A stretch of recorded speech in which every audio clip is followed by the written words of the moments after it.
నమస్కారం. అహల్య న్యూస్ కి స్వాగతం. అమరావతిలో national institute of fashion technology NIFT ఏర్పాటు చేయాలని ముఖ్యమంత్రి చంద్రబాబు కేంద్ర జౌళి శాఖ మంత్రి గిరిరాజ్ సింగ్ ను కోరారు. ఉద్యాన పంటల ద్వారా వచ్చే ఫైబర్ తో రైతులకు అదనపు ఆదాయం కల్పించే ప్రతిపాదనలను సీఎం కేంద్ర మంత్రికి సమర్పించారు. అరటి కాండం, కొబ్బరి పీచు, పోక చెక్క ఆకులతో విలువ ఆధారిత పరిశ్రమలు ఏర్పాటు చేయాలని విజ్ఞప్తి చేశారు. అమరావతి సచివాలయంలో ముఖ్యమంత్రి చంద్రబాబును కేంద్ర జౌళి శాఖ మంత్రి గిరిరాజ్ సింగ్ కలిశారు. ఈ భేటీలో సీఎం పలు ప్రతిపాదనలు సమర్పించారు. ఆంధ్రప్రదేశ్ లో వేర్వేరు ఉద్యాన పంటల ద్వారా ఉత్పత్తి అవుతున్న ఫైబర్ కు ప్రోత్సాహం కల్పించాలని సీఎం స్పష్టం చేశారు.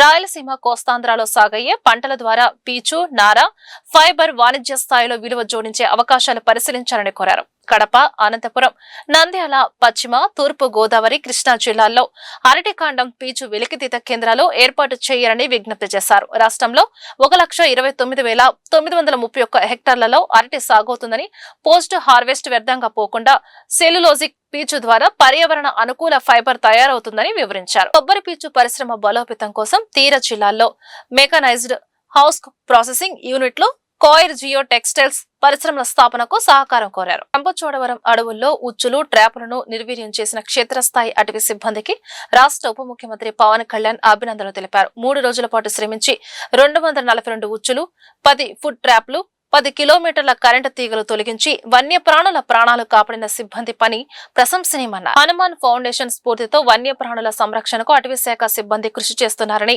ఉప ముఖ్యమంత్రి పవన్ కళ్యాణ్ పేర్కొన్నారు. రంపచోడవరం అటవీ ప్రాంతంలో దుండగులు ఏర్పాటు చేసిన ఉచ్చులు, ట్రాప్లను పెద్ద ఎత్తున నిర్వీర్యం చేసి వన్యప్రాణులకు పొంచి ఉన్న ముప్పును తొలగించారన్నారు.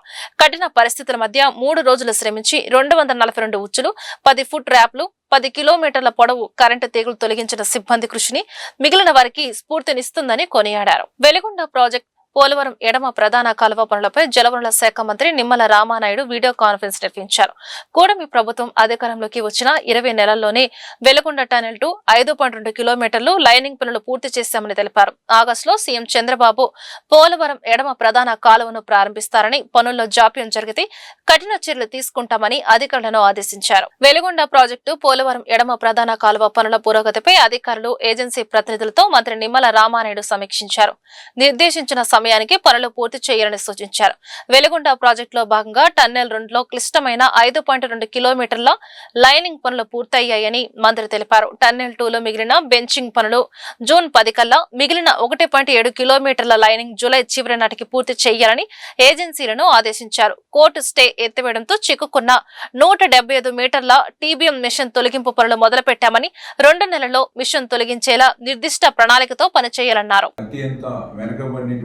ఫ్లోరైడ్ బాధితులు ఉన్నటువంటి కొత్త మార్కాపురం జిల్లా, పాత ప్రకాశం జిల్లాకు సంబంధించినటువంటి జీవనాడి వెలిగొండ ప్రాజెక్టు, అదేవిధంగా ఉత్తరాంధ్రకు గోదావరి వరద జలాలు తీసుకెళ్లేటువంటి పోలవరం లెఫ్ట్ మెయిన్ కెనాల్, ఈ రెండింటి మీద కూడా ఇప్పుడే మా ఇరిగేషన్ సెక్రటరీ గారు, ఈఎన్సీ అడ్వైజర్, సంబంధించినటువంటి ఇరిగేషన్ అధికారులు, ఏజెన్సీలతో కలిసి ఇప్పుడే టెలికాన్ఫరెన్స్ ద్వారా, జూమ్ ద్వారా రివ్యూ చేయడం జరిగింది. దగ్గర 4 అవర్స్.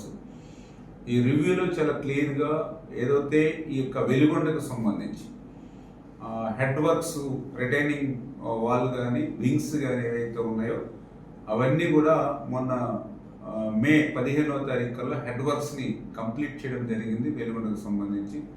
అదేవిధంగా వెలిగొండకు సంబంధించినటువంటి టన్నెల్లోకి నీరు పోవాలంటే కొల్లం వాగు, ఈ కొల్లం వాగు దగ్గర ఒక 4 లక్షల మెట్రిక్ టన్నులు అక్కడ మక్కు ఉంటే రోజుకి మనకి 11,000 క్యూసిక్లు, అంటే ఒక 1 టీఎంసీ పెర్ డే పోవాలి. కాబట్టి కనీసం 1,80,000 క్యూబిక్ మీటర్ల మట్టి అక్కడ తొలగిస్తేనే ఆ టన్నెల్లోకి ఆ కృష్ణా వాటర్ పోతుంది. కాబట్టి ఆ ఉద్దేశంతో ఆ 1,80,000 క్యూబిక్ మీటర్ల మక్కు తీసేటువంటి ప్రక్రియను ప్రారంభించారు. కానీ అది కొంత నత్తనడక, అంటే కేవలం ఇప్పటికి 20,000 క్యూబిక్ మీటర్లు నడిచింది. రేపు జూలై ఎండింగ్ కల్లా కృష్ణా వాటర్ వచ్చే లోపల ఇది కంప్లీట్ చేయాలి. కాబట్టి ఈ మక్కను తొలగించేటువంటి ప్రక్రియను వేగవంతం చేయమని చెప్పేసి కూడా ఈరోజు ఆదేశాలు ఇచ్చామని చెప్పి తెలియజేసుకుంటూ, అదేవిధంగా టన్నెల్ 2కి సంబంధించినటువంటి బెంచింగ్ ఇంకా బ్యాలెన్స్ పనులు ఉన్నాయి. ఆ బెంచింగ్ పనులు కనుక మనం పూర్తి చేసినట్లయితే మన tunnel boring machine head work దగ్గరికి వెళ్ళడానికి కూడా మార్గం దొరుకుతుంది. కాబట్టి జూన్ 10 కల్లా ఆ టన్నెల్ 2లో ఉన్నటువంటి బెంచింగ్ బ్యాలెన్స్ పనులు కూడా పూర్తి చేయాలని వాళ్ళకి లక్ష్యం కూడా ఏర్పాటు చేయడం జరిగిందని చెప్పి తెలియజేసుకుంటూ, అదేవిధంగా టన్నెల్ 2కు సంబంధించి మనందరికీ తెలుసు దగ్గర 19 కిలోమీటర్ల టన్నెల్స్. ఈ 19 కిలోమీటర్స్ టన్నింగ్ లైనింగ్ మేము అధికారంలోకి అంటే 2024 అధికారంలోకి వచ్చే సమయానికి చూస్తే 7 కిలోమీటర్ లైనింగ్ బ్యాలెన్స్ ఉంది. 7 కిలోమీటర్లు అంటే 40% వర్క్ బ్యాలెన్స్ ఉంది. అటువంటి 40% వర్క్ రాగల 24 గంటల్లో ఎన్టీఆర్, కృష్ణా, పల్నాడు, గుంటూరు, అనంతపురం, సత్యసాయి, అన్నమయ్య జిల్లాలకు వాతావరణ కేంద్రం ఎల్లో అలర్ట్ జారీ చేసింది. చాలా చోట్ల మోస్తారు వర్షం కురిసే అవకాశం ఉందని విశాఖ వాతావరణ కేంద్రం అధికారి జగన్నాథ కుమార్ తెలిపారు. నైరుతి రుతుపవనాలు దేశంలో ప్రవేశించేందుకు వాతావరణం అనుకూలంగా ఉందని స్పష్టం చేశారు. విశాఖ వాతావరణ కేంద్రం అధికారి జగన్నాథ కుమార్ ప్రకారం రాగల 24 గంటల్లో ఎన్టీఆర్, కృష్ణా, పల్నాడు, గుంటూరు, అనంతపురం, సత్యసాయి, అన్నమయ్య జిల్లాలో చాలా చోట్ల మోస్తారు వర్షం పడే అవకాశం ఉంది. ఇప్పటికే తూర్పు బంగాళాఖాతం, అరేబియా సముద్రంలోని కొన్ని భాగాల్లో నైరుతి పవనాలు విస్తరించాయి. రాగల 3 రోజుల్లో మెల్లగా ఉష్ణోగ్రతలు తగ్గే అవకాశం ఉంది. రాష్ట్రంలో ప్రీ మాన్సూన్ యాక్టివిటీ కొనసాగుతుంది. దీంతో వడగళ్ల వాన, ఈదురుగాలులతో కూడిన వర్షాలు కురిసే అవకాశం ఉందని వాతావరణ కేంద్రం హెచ్చరించింది. విజయవాడ ఇంద్రకీలాద్రి శ్రీ దుర్గమల్లేశ్వర స్వామివార్ల దేవస్థానం ఆధ్వర్యంలో మే 31న పౌర్ణమిని పురస్కరించుకొని ఇంద్రకీలాద్రి గిరి ప్రదక్షిణ నిర్వహిస్తున్నారు. కొండ దిగువ బ్రాహ్మణ వీధి జమ్మిదొడ్డిలో జరిగిన ట్రస్ట్ బోర్డు సమావేశంలో ఈ వివరాలను ఈవో సీనా నాయక్, చైర్మన్ బొర్రా రాధాకృష్ణ వెల్లడించారు. శనివారం శ్రీ దుర్గమల్లేశ్వర స్వామివార్ల దేవస్థానం ట్రస్ట్ బోర్డు సమావేశం కొండ దిగువ బ్రాహ్మణ వీధి జమ్మిదొడ్డిలోని సమావేశ మందిరంలో జరిగింది. ఆలయ EO Seena Nayak, trust board chairman Borra Radhakrishna, ధర్మకర్తల సభ్యులతో చర్చించిన అనంతరం గిరి ప్రదక్షిణ కార్యక్రమ వివరాలు ప్రకటించారు. మే 31 ఆదివారం పౌర్ణమి రోజున ఉదయం 5:55 శ్రీ కామధేను అమ్మవారి ఆలయం ఘాట్ రోడ్డు వద్ద గిరి ప్రదక్షిణ ప్రారంభమవుతుంది. కామధేను అమ్మవారి ఆలయం నుంచి మొదలై కుమ్మరిపాలెం, 4 స్తంభాల సెంటర్, సితారా, కబేలా, పాల ఫ్యాక్టరీ, చిట్టినగర్, కొత్తపేట, నెహ్రూ బొమ్మ సెంటర్, బ్రాహ్మణ వీధి, రథం సెంటర్ మీదుగా సాగి ఉదయం 8 గంటల నుంచి 9 గంటల మధ్య శ్రీ మల్లికార్జున మహామండపం వద్ద ముగుస్తుంది. భక్తులందరూ ఈ గిరి ప్రదక్షిణ కార్యక్రమంలో పాల్గొని అమ్మవారి కృపకు పాత్రులు కావాలని దేవస్థాన ట్రస్ట్ బోర్డు కోరింది.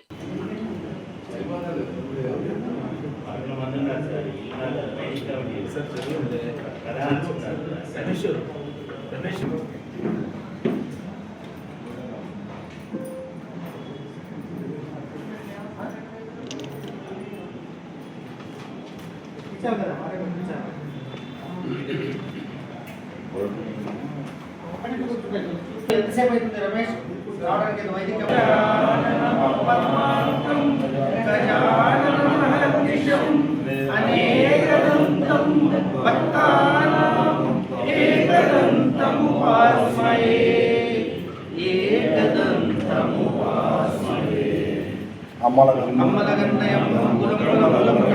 చాలా పెద్దమ్మ, సురారులమ్మ, అడుపారిని గుర్చినయమ్మ, తన్నులో నమ్మిన వేకుటలమ్మ, మనమ్ముల నుండి అమ్మ, దుర్గా మాయమ్మ,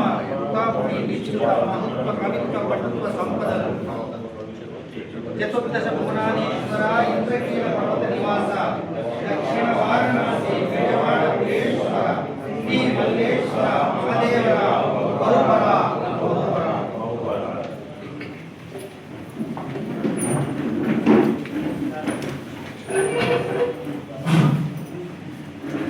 అందరికీ నమస్కారం. గౌరవ చైర్మన్ గారు, గౌరవ సభ్యులు మరియు సిబ్బంది, కొత్తగా వచ్చిన డిఓ గారికి, మిగతా గ్రౌండ్ లెవెల్ సిబ్బంది అందరికీ కూడా నమస్కారం. నీతిగా నిజాయితీగా డీఎస్సీ నిర్వహిస్తే అవినీతి అక్రమాలు జరిగాయని వైఎస్ఆర్ కాంగ్రెస్ పార్టీ నాయకులు మాట్లాడడం హాస్యాస్పదంగా ఉందని టీఎన్ఎస్ఎఫ్ రాష్ట్ర ఉపాధ్యక్షులు రాయపాటి అమృతారావు అన్నారు. ఈ సందర్భంగా స్థానిక లక్ష్మీపురంలోని తన కార్యాలయంలో ఏర్పాటు చేసిన మీడియా సమావేశంలో ఆయన మాట్లాడారు. వైఎస్ఆర్ స్టూడెంట్స్ యూనియన్ ఆధ్వర్యంలో డాక్టర్ బిఆర్ అంబేద్కర్ విగ్రహం వద్ద ధర్నా చేయడం సిగ్గుచేటని అన్నారు. స్థానిక సంస్థ ఎన్నికలు వస్తున్నాయని వైసీపీ రాజకీయ మనుగడ కోసమే డీఎస్సీపై దుష్ప్రచారం చేస్తున్నారని మండిపడ్డారు. మీరు అంబేద్కర్ విగ్రహం వద్ద చేసిన ధర్నాలో ఒక్క నిరుద్యోగైనా ఉన్నారా సమాధానం చెప్పాలని సవాల్ చేశారు. మంత్రి నారా లోకేష్ ఈ రాష్ట్రాన్ని ఆర్థికంగా అభివృద్ధి చేసేందుకు అహర్నిశలు కష్టపడి పనిచేస్తూ ఈ రాష్ట్రానికి పరిశ్రమలు పెట్టుబడులు తీసుకొస్తున్నందుకు ఆయన రాజీనామా చెయ్యాలా అని ప్రశ్నించారు. ప్రజలు వైఎస్ఆర్ కాంగ్రెస్ పార్టీని మర్చిపోయారని, లోకల్ బాడీ ఎలక్షన్స్ లో కనీసం ఒక 10 నుంచి 15 చోట్లైనా డిపాజిట్ కోసం అయినా పోరాడాలని చెప్పి జనం ఎట్లా మమ్మల్ని వైఎస్ఆర్ కాంగ్రెస్ పార్టీ వాళ్ళందరూ చెదిరించుకున్నారని భాగంగా ఎప్పుడో 8 నెలల క్రితం నీతి నిజాయితీగా సక్రమంగా జరిగినటువంటి మెగా డిఎస్సి మీద ఇవాళ మీరు బంద్ను ప్రకటించటం, గుంటూరులో రాజ్యాంగ నిర్మాత బడుగు బలహీన వర్గాల ఆశాజ్యోతి డాక్టర్ బిఆర్ అంబేద్కర్ గారి విగ్రహం వద్ద ధర్నా చేయటం ఎంతో హాస్యాస్పదంగా ఉంది. ఎందుకంటే మీరు ధర్నా చేసినప్పుడు ఏం మాట్లాడుతున్నారు? అవకతవకలు జరిగినాయి అంట.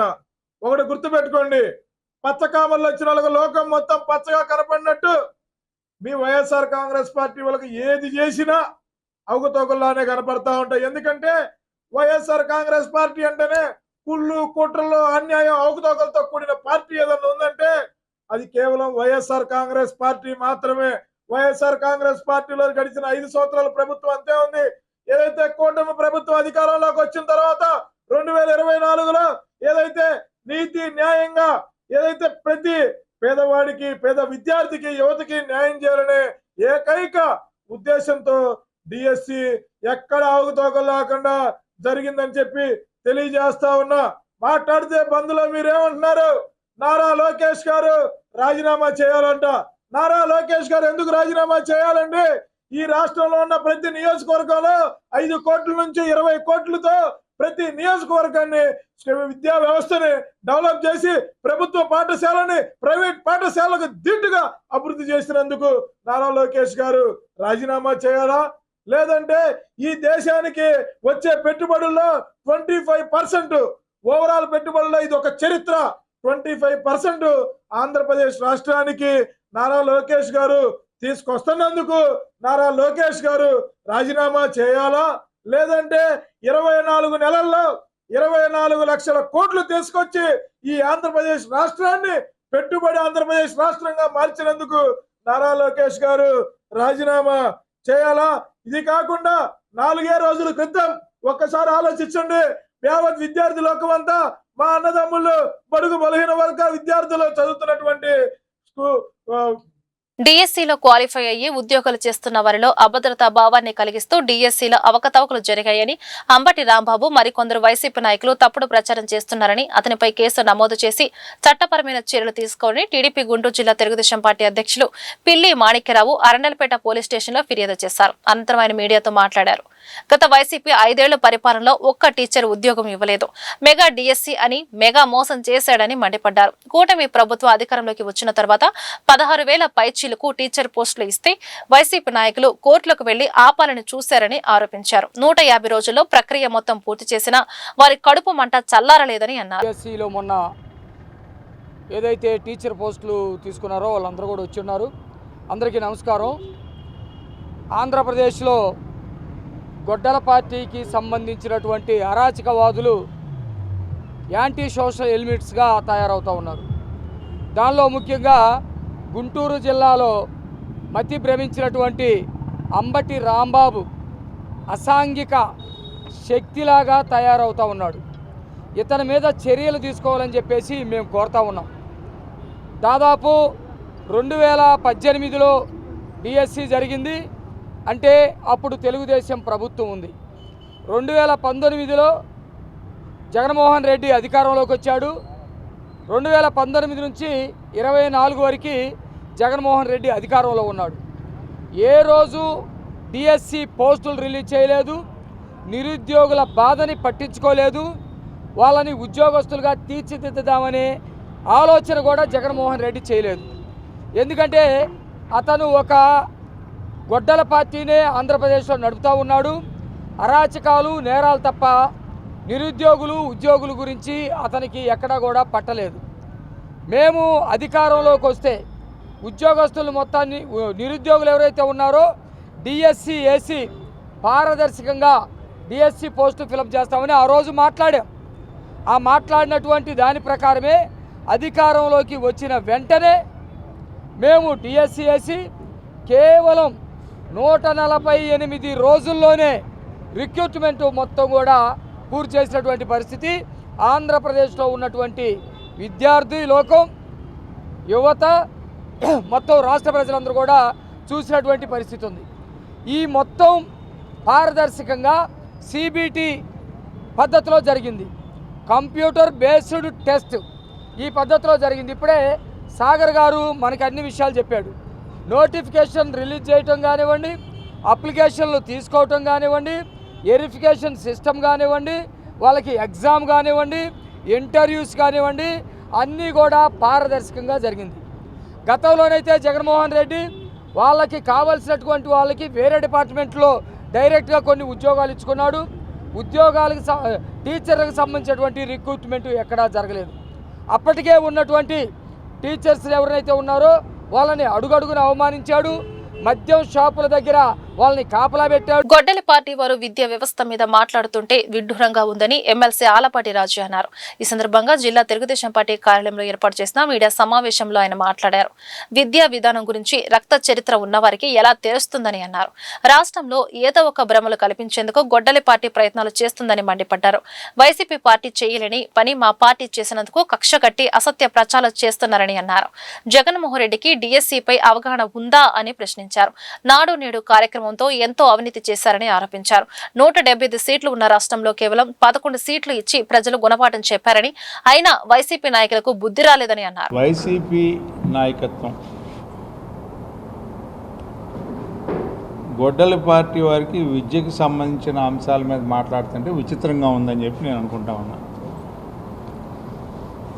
ఎందుకంటే మీ పుట్టకే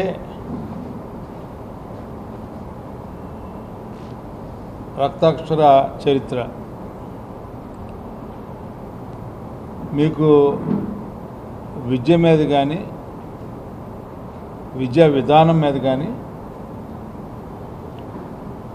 ఈ వ్యవస్థ మీద మంచి అభిప్రాయం లేదు. రాజ్యాంగాన్నే తిరిగిరాద్దాం అనుకున్నారు. ప్రజాస్వామ్య విలువలకు తిలోదకాలు ఇచ్చినటువంటి వారు మీరు. పార్టీ ఆవిర్భించిన దగ్గర నుంచి ఇప్పటి వరకు అధికారంలో ఉన్నా అధికారం లేకపోయినా మీ యొక్క ప్రవృత్తి మాత్రం ఏమాత్రం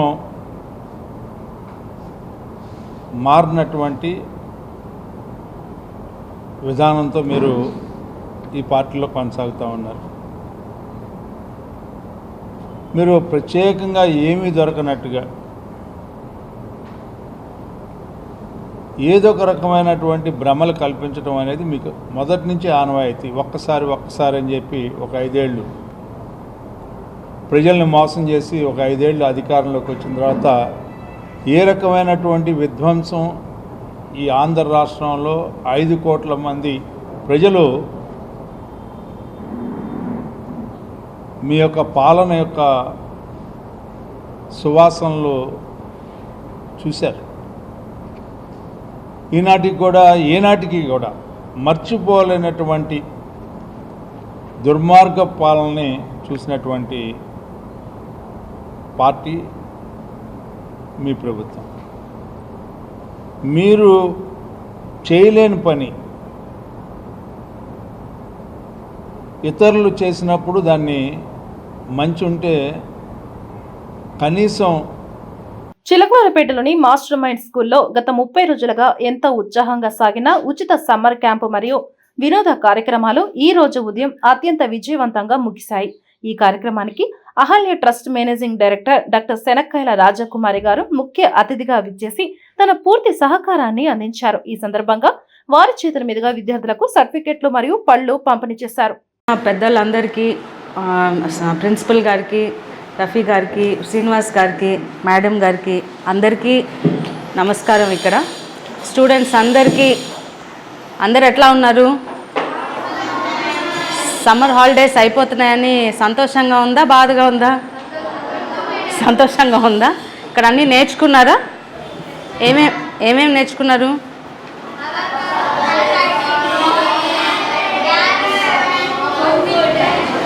కొడతారు ఎవరినైనా? No. Okay, only for defence. Okay, బాగా అబాకస్ అని ఫస్ట్ చెప్తున్నారు మేడం, మీరు చాలా ఇంపాక్ట్ చేసినట్టున్నారు.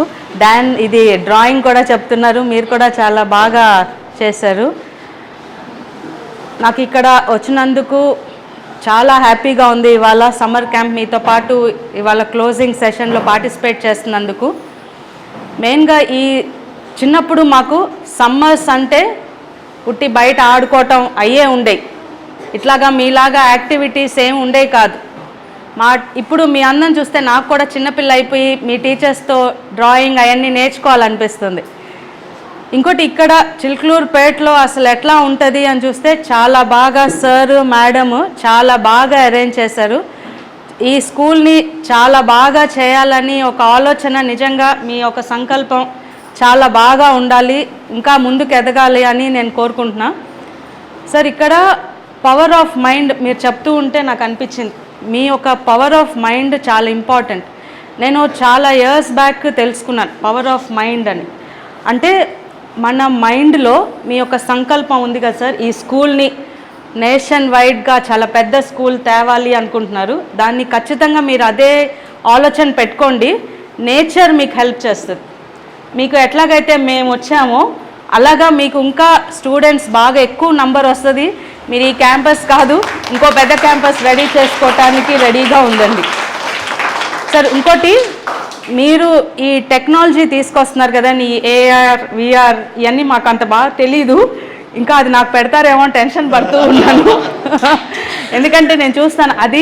మేనమామ తోట దుర్గారావు మమ్మల్ని నమ్మించి మోసం చేశాడని, అతనిపై చట్టపరంగా చర్యలు తీసుకొని మాకు న్యాయం చేయాలని గుంటూరు జిల్లా ఎస్పీ కార్యాలయంలో మంగళగిరి ఇందిరానగర్కు చెందిన బాధితులు బత్తిని చిన్న అంకేశ్వరరావు, మల్లేశ్వరి ఫిర్యాదు చేసినట్లు తెలిపారు. అనంతరం వారు మీడియాతో మాట్లాడుతూ, దాసరి కులానికి చెందిన మేము పూసల వ్యాపార నిమిత్తం వేరే ప్రాంతానికి వెళుతూ మా వద్ద ఉన్న బంగారం, డబ్బులు, ఇంటి పత్రాలు మా మేనమామ అయిన తోట దుర్గారావుకు అప్పగించి వెళ్లామని చెప్పారు. కొన్ని నెలల తర్వాత పని ముగించుకొని ఇంటికి వచ్చిన తర్వాత తోట దుర్గారావును కలిసి తమ కుమార్తెకు పెళ్లి కుదిరింది. మా డబ్బులు, బంగారము, ఇంటి పత్రాలు ఇవ్వమని కోరినట్లు తెలిపారు. తాను తీసుకున్న బంగారం, డబ్బులు, పత్రాలు ఇవ్వకుండా కాలయాపన చేస్తూ వచ్చాడని, ఆ సమయంలో తన తండ్రి కూడా చనిపోయాడని ఆవేదన వ్యక్తం చేశారు. ఎన్నిసార్లు అడిగినా డబ్బులు ఇవ్వకపోవడంతో మంగళగిరి పోలీస్ స్టేషన్లో అతనిపై ఫిర్యాదు చేశామని తెలిపారు. మేము ఫిర్యాదు చేసిన తోట దుర్గారావు, అతని అనుచరులు పిచ్చయ్య, రాఘవ, లక్ష్మణ్తో ఎస్ఐ నాయక్ కుమక్కై పట్టించుకోవడం లేదని వాపోయారు. పోలీసులు పట్టించుకోవడం లేదని నారా లోకేష్ కార్యాలయానికి వెళ్లి ఎస్ఐ నాయక్ తోట దుర్గారావుపై ఫిర్యాదు చేసినట్లు తెలిపారు. ఈ విషయం తెలుసుకున్న ఎస్ఐ స్టేషన్కి పిలిపించి మేము ఫిర్యాదు చేసిన వారి ముందే మమ్మల్ని చితక్కొట్టారని బోరున విలిపించారు. ఎస్ఐ దుర్గారావు, ఒకటి మీకు దిక్కున్న చోట చెప్పుకోండి, మీరేం చెయ్యలేరని, కేసులు కట్టి మిమ్మల్ని లోపల వేస్తానని హెచ్చరించినట్లు తెలిపారు. మా యందు దయ ఉంచి మాకు రావాల్సిన డబ్బులు, బంగారం, పత్రాలు ఇప్పించవలసిందిగా వేడుకున్నారు. ఎస్ఐ నాయక్, తోట దుర్గారావు వీరిద్దరి నుండి మాకు ప్రాణహాని ఉందని, మాకు రక్షణ కల్పించాలని ఎస్పీని కోరినట్లు తెలిపారు. ఇంద్రానగర్ 5వ వార్డు సార్, మా నాన్న ఇల్లు కొనిచ్చారు సార్, 5 గుడి సార్. అతను మేనమావ అన్ని తోట దుర్గారావు, ఆయన దగ్గర పనిచేసి 15 సంవత్సరాలు పనిచేశారు సార్. ఉన్న ఇల్లు బాగలేదని పట్టా కాగితాలు, మా పట్టా కాగితాలు అన్ని ఇచ్చాం సార్. డబ్బు, బంగారు అన్ని ఇచ్చాం సార్. అతను పెళ్లి మా డబ్బులు ఇవ్వమంటే ఇస్తాను అని చెప్పి నానబెట్టారు సార్. తోటదొర గారికి ఇచ్చాం సార్. ఇల్లు బాగలేదని వ్యాపారకు వెళ్తామని ఆయన దగ్గర పనిచేస్తే ఇచ్చాం సార్. ఇల్లు అసలు బాగలేదు సార్, మా నాన్న బాగలేదు, గుండె ఆపింగ్ చేసాం సార్. దానికి ఇచ్చాం డబ్బులు, 4 లక్షలు డబ్బులు ఇచ్చాం. మా అమ్మ తెలియకుండా 4 లక్షలు ఇచ్చింది, నేను 4 లక్షలు ఇచ్చాను. బంగారు ఇచ్చాం, మళ్ళీ అన్ని బంగారు అన్ని డబ్బు పట్టాకాతి ఇచ్చి అన్ని దాచిపెట్టి ఇచ్చాను సార్. అతను ఉంటే ఇస్తాను బాగలేదు, నాకు వడ్డీ డబ్బులు రాలేదమ్మా, ఇస్తాను అని చెప్పి నానబెట్టాడు సార్. మా నాన్న చనిపోయాడు సార్. అప్పుడు 2023లో చనిపోయాడు. చనిపోయాక మా మేనకోళ్ళు పెళ్లికి సంబంధం కుదిరితే దానికి డబ్బులు ఇవ్వమంటే, దానికి అమ్మ నాకు డబ్బులు ఇవ్వమంటే డబ్బులు ఇవ్వమంటే అంతగా పెళ్లి పెట్టుకున్నాము, ఇవ్వమంటే ఒకటే 2,05,000 ఇస్తానమ్మా, దానికి అంతకన్నా డబ్బులు అమ్మా ఇస్తానమ్మా అన్నాడు. దానికి మా చెల్లికి వెళ్ళి 2,05,000 అక్కడ తిరిగిపోతాము, పెళ్లి బావాళ్ళు పెళ్లి పెట్టుకున్నారు సార్. కట్టినప్పుడు జరిగిపోతే చాలా సార్ బావా అంటే, ఇస్తానమ్మా పెళ్లి మీరు జరిపించుకొని అందరికి ఇస్తానమ్మా, డబ్బులు ఎక్కడ పో మీ డబ్బులు అని అతను నమ్మించి తెల్ల పేరు సంతకం పెట్టించుకుని మనకి పెళ్ళైన 2 నెలలకు మీ డబ్బులు అడిగితే మీ ఎవరు దుక్కులు చెప్పుకోపో మా ఇల్లు అమ్మేశారు అని దాన్ని రుబాగు మాట్లాడతారు. నాయకుడు పెట్టి కోసం రాఘవని అన్నం తీసి టీడీపీ నాయకుడు పెట్టుకుని మీరు ఎవరు దిక్కులు చెప్పుకోపోయి లోకేష్ మన తరపున ఉన్నాడు, మీ ఇంటికి వచ్చి మీ తాళాలు వేస్తాను సార్ అని చెప్పి బెదిరిస్తున్నారు సార్. ఈ రోజు మీ ఆటోలో సార్ మీ ఇద్దరు ముగ్గురు ఆడపిల్లలు ఉన్నారు సార్, నేను ఒక్కనే సార్ మొగ్గురు. మా నాన్న చనిపోయాడు సార్. మా ఇల్లు బంగారు ఇప్పించాను సార్. మాకు పెద్ద మనిషి 26 తారీఖు కేసు పెడితే దానికి కొంచెం మహానాడు ఉండి అమ్మా నేను మాట్లాడతాను ఆగండి, సాయంత్రం రోడ్డుకి మా ఆగండి అన్నాడు. మహానాడు ఉన్నాడు 27 తారీఖు ఉందని చెప్పి ఆగబెడతారు. మళ్ళీ 28 తారీఖు మహానాడు పోలీసులు ఎవరు లేరమ్మా కొద్దిగా ఆగనండి. 29 తారీఖు పొలం పెద్ద మనుషులు పిలిచి అరే నీకేం కావాలి, నాకు డబ్బు కావాలి, మా పట్టా కథ కావాలి, నా ఇల్లు బాగలే బాగా చేపించుకునేది మా మేనగోళ్ళు మా అల్లుడు వస్తారు, ఇల్లు బాగా పెద్ద ఇల్లు చేసుకుని చేపించుకుని ఉండాలని అనుకుంటే మీ పెద్ద మనుషులు మీ కాగితాలు ఇప్పిస్తానని చెప్పి మా బంగారం ఇప్పిస్తానని చెప్పి కూర్చోబెట్టి కులం పెద్ద మనుషులు కూర్చోబెట్టేదారు. ఆ కులం పెద్ద మనుషులు కూర్చోబెట్టి కోసం రాగొన్నాడు. ఆ టీడీపీ నాయకుడు వచ్చి ఏంటి కూర్చోబెట్టి కొడతానికి వచ్చాడు సార్. నన్ను కొట్టి మా చెల్లెల్ని కొట్టి నీ దుఃఖం చెప్పుకోపో, నీ బంగారీని ఎవడు చెప్పుకోపో, ఎవడిని నీ తరపున లోకేష్ మోహన్ బెదిరించాడు సార్. దానికి వెళ్ళడానికి 26 తారీఖు 29 తారీఖు వెళ్ళిన నాయకు ఎస్సీకి వెళ్ళారు సార్. దానికి నాయకు సార్ అని పిలిచి 7 గంటలకు అంటే మీ 7 గంటలకు న్యాయం చేస్తానమ్మా సార్ సరే సార్ అన్న వచ్చి బయటకు వెళ్ళిపోయారు సార్. నన్ను 7 గంటలకు పిలిచి లోకేష్ ఆఫీస్కి వెళ్ళి ఇస్తే మీ వ్యాపారంకి వెళ్ళాం, వైజాగ్ వ్యాపారంకి వెళ్ళాం. ఇల్లు బాగోవాలని చెప్పి వచ్చాం. వస్తే డబ్బులు అడిగితే లేవు, ఇప్పుడు తర్వాత ఇస్తానమ్మా అని చెప్పారు. చాలా సార్లు అడిగాం, ఇస్తానమ్మా అన్నాడు. నా కూతురు పెళ్లి కుదిరినాక డబ్బులు ఇవ్వండి, మా పెళ్లి కుదిరి నా కూతురు డబ్బులు ఇవ్వమంటే ఇస్తానమ్మా కొద్దిగా తలకాయదు మీద సంతకం పెట్టు ఇస్తానమ్మా అన్నాడు. సరే తలకాయదు మీద సంతకం అంటే అప్పుడు నా కొడుకు అడిగాడు, తలకాయదు మీద సంతకం ఏం బాబాయ్ అని అడిగాడు. అడిగితే ఏమి లేదా నీ డబ్బులు ఇస్తా సంతకం పెట్టించుకున్నా అని చెప్పారు. మేము చల్లని పెట్టి సంతకం పెట్టాం. సంతకం పెట్టినాక మేము పెళ్లి చేసాం అమ్మాయికి. మళ్ళీ డబ్బులు అడిగితే విద్యావి ఇచ్చావా, నాకు ఏమి చేసావా అని చెప్పి గొడవాడి మేము పీక్కోవే ఎవరు వస్తావు తన పొలు రాగా అని చెప్పి అన్నాడు. రాఘవ గారు పిలిపించి ఇష్ట ప్రకారం రాఘవ చేస్తున్నాడు ఇవన్నీ. బాసలు రాఘవ టీబీసీ ఆఫీస్ లో ఉంటాడు. కోసలోళ్ళి అయినా కోసలైన ఆయన ఇష్ట ప్రకారం మా మీద ఖర్చు పెట్టుకున్నాడు. ఏమంటుంది మేము ఎప్పుడు ఏ రోజు గొడవకు బాలా నేనంత వాడికి ఆయన ఇష్ట ప్రకారం గొడవకు వచ్చి నన్ను కొట్టాడు. కొట్టినా సరే నన్నే కానీ చెప్పి వదిలేసుకున్నా. నేను బయట వాళ్ళు కాదు ఇంట్లో వాళ్ళని చెప్పి వదిలేసుకున్నా. నిన్న మీ పంచాయతీలో 25వ తారీఖు కేసు పెట్టావు, ఎవరో చూసుకున్నారా అన్నప్పుడు కేసు పెట్టావు. వెళ్ళి ఎస్ఐ గారు కేసు తీసుకున్నాడు. తీసుకొని మళ్ళీ 27వ తారీఖు వచ్చా. 27వ తారీఖు వచ్చినా మాట వినలా.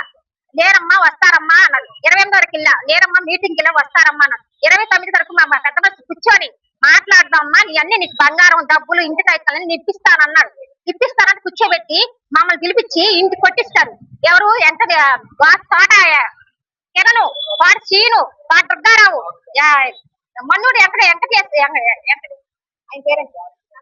వెంకట్రావు, రాఘవ, ఇలా పెద్ద మనుషులన్నీ పార్టీ నాయకులు బాసు రాఘు ఒక్కడే. పార్టీ నాయకులు బాసు రాఘు ఒక్కడే. ఏం పీక్కుంటారని చెప్పి మా ఇష్ట ప్రకారం జాకెట్ చింపేసి నన్ను ఇష్ట ప్రకారం వంగ తీసుకొచ్చాడు. నాకు ఆఫీస్ టైం దాన్ని 3 నెలలు అయింది. 2 పూర్తికి 3 నెలలు ఆఫీస్ టైం. అలాంటి దాన్ని వంగ తీసి కొట్టాడు. అప్పటికి ఎస్ఐ గారు చెప్పా ఇలా వంగ తీసి కొట్టాడు, నాకు ఆఫీస్ టైం కుట్లు కానీ ఎప్పుడు వస్తాయండి చూడండి జాకెట్ చింపేసి అన్నా సరే ఒప్పుకోవాలా. సరే సాయంత్రం మాట్లాడదామన్నాడు. సరే నేను లోకేష్ ఆఫీస్ కాడికి వెళ్ళా. ఆఫీస్ కాడికి వెళ్ళి చెప్పా. ఆయన సార్ చెప్తే సార్ ఫోన్ చేసి చెప్పాడు. చెప్పిన ఎస్ఐ గారు సాయంత్రం మాట్లాడితే 7ంటికి రమ్మా అన్నాడు. మళ్ళీ 7ంటికి వచ్చాం. వస్తే ఇష్ట ప్రకారం మాట్లాడి మమ్మల్ని ఎస్ఐ గారు మా అన్నని ఇష్టం. ఈ వార్తలు ఇంతటితో సమాప్తం. నమస్కారం.